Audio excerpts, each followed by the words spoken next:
जय श्री कृष्णा। राधे राधे फ्रेंड्स। आज मैं आप सबको कामदा एकादशी व्रत कथा की महात्म्य सुनाने वाली हूँ और व्रत का पारण का शुभ मुहूर्त भी मैं आप सबके साथ शेयर करूंगी। कामदा एकादशी का व्रत का पारण का शुभ मुहूर्त क्या है वो भी मैं आप सबके साथ शेयर करूंगी फ्रेंड्स। तो सबसे पहले तो कथा प्रारंभ करने से पहले देखिए, हाथ में पुष्प लेकर कथा पढ़ेंगे। खाली हाथ कथा नहीं पढ़ी जाती है, हाथ में पुष्प या फिर जो है तिल लेकर या तुलसी पत्ता लेकर कथा पढ़ेंगे। कथा जरूर से जरूर पूरा सुन लीजिएगा फ्रेंड्स। कथा इस प्रकार से है। एक समय धर्मराज युधिष्ठिर ने श्री कृष्ण से पूछा, हे जनार्दन, आप कृपा करके चैत्र मास के शुक्ल पक्ष की एकादशी का नाम, व्रत, विधि विधान विस्तार पूर्वक वर्णन कीजिए। श्री कृष्ण भगवान ने कहा, हे युधिष्ठिर, एक समय राजा दिलीप ने भी गुरु वशिष्ठ जी से भी यही प्रश्न किया था। तब महर्षि वशिष्ठ जी ने कहा, हे राजन, चैत्र मास के शुक्ल पक्ष की एकादशी का नाम कामदा है। जिस प्रकार अग्नि सूखे कांटे को जलाकर भस्म कर देती है, उसी प्रकार इस कामदा एकादशी के व्रत के करने से मनुष्य के समस्त पाप नष्ट हो जाते हैं और पुत्र की प्राप्ति होती है। और अब मैं तुम्हें इसका महात्म्य सुनाता हूँ, ध्यान देकर सुनो।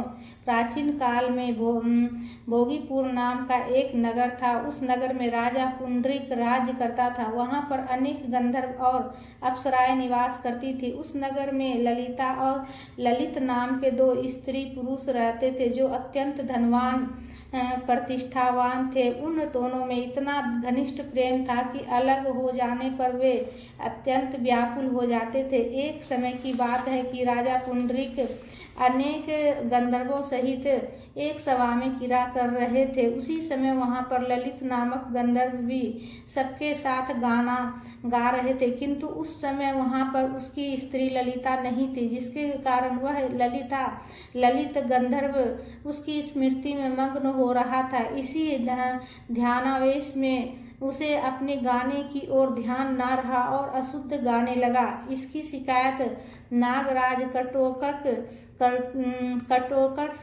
ने राजा पुंडरीक से कर दी, जिसके कारण राजा को क्रोध आ गया और उसने ललित को श्राप देते हुए कहा, अरे दुष्ट, तू मेरे समक्ष गाते हुए भी अपनी प्रियतमा की स्मृति में विभोर है, इसलिए मैं तुझे श्राप देता हूँ कि तू मांस भक्षण और नरभक्षी राक्षस हो जा। तूने यह महापाप किया, अब अतः तू अपने कर्म का फल भोग। पुंडरीक के श्राप से ललित गंधर्व उसी समय राक्षस बन गया। ललित राक्षस हो जाने पर बहुत दुखी हुआ। अनेक दुखों को उठाता हुआ अपने कर्म के फल को भोगने लगा। जब उसकी प्रियतमा ललिता को अपने प्रियतम की दशा की जानकारी हुई तो वह भी अत्यंत दुखी हुई। हर समय वह अपने पति का उद्धार करने के उपाय की खोज में रहने लगी। इधर वह ललित राक्षस होने के कारण घोर वनों में जाकर अनेक प्रकार के पाप करने लगा। उस समय उसकी स्त्री ललिता पीछे पीछे जाती थी और उसके यह सब हाल को देखकर अत्यंत दुखी हो विलाप करती थी। एक बार ललिता अपने पति के पीछे चलती हुई विंध्याचल पर्वत पर जा पहुंची। उस समय वहां श्रृंगी ऋषि का आश्रम था। ऋषि को देखकर ललिता हाथ जोड़कर प्रणाम किया। ऋषि बोले, हे सुभगे, तुम कौन हो और यहाँ पर किस कारण से आई हो तथा तुम पर ऐसी क्या विपत्ति है। तब ललिता ने सारा वृत्तांत सुनाया। हे मुनि, मेरा पति राजा के श्राप से राक्षस हो गया है, जिसके कारण मैं महान दुखी हूँ। कृपा करके मेरे पति को राक्षस योनि से मुक्ति दिलाने का कोई उपाय बतलाइए।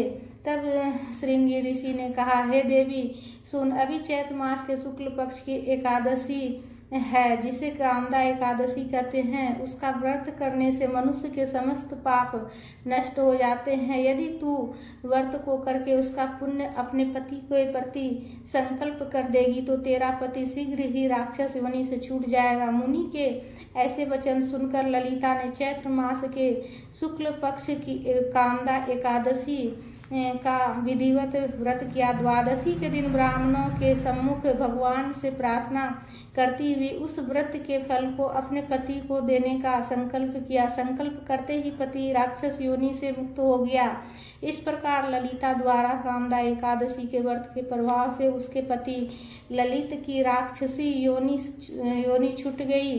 तब वह अनेक सुंदर वस्त्र आभूषणों से अलंकृत होकर अपनी प्रेयसी ललिता के साथ आनंद से विहार करने लगा। श्री कामदा एकादशी के व्रत से वह दोनों पहले ही अपेक्षा अब और भी अधिक सुंदर हो गए। पुष्पक विमान पर बैठकर स्वर्गलोक को चले गए। हे राजन, इस व्रत के प्रभाव से मनुष्य राक्षस योनि और ब्रह्म हत्या आदि समस्त भयंकर पापों से भी छूट जाता है और अंत में स्वर्ग लोक को प्राप्त करता है। कथा महात्म्य संपूर्ण हुआ। विष्णु भगवान की जय, माता लक्ष्मी की जय। कथा पढ़ने के बाद हाथ में जो पुष्प है वो प्रभु के चरणों में समर्पित करेंगे हम। कथा महात्म्य संपूर्ण हुआ। तो व्रत का पारण का शुभ मुहूर्त देखिए, 9 तारीख को 9 अप्रैल को शुभ मुहूर्त क्या है।